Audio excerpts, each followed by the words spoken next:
Северная Корея в субботу отпраздновала 69-й день рождения.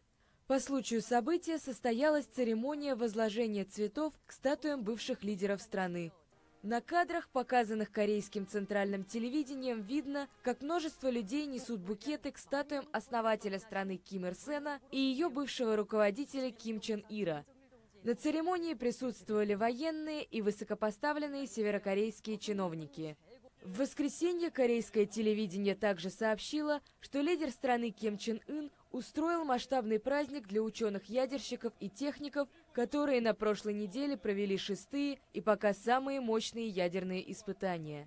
Многочисленные празднования по всей стране пришлись на момент эскалации напряженности на Корейском полуострове. После заявления КНДР о проведении испытаний усовершенствованной водородной бомбы, США призвали Совбез ООН ужесточить санкции в отношении изолированного государства.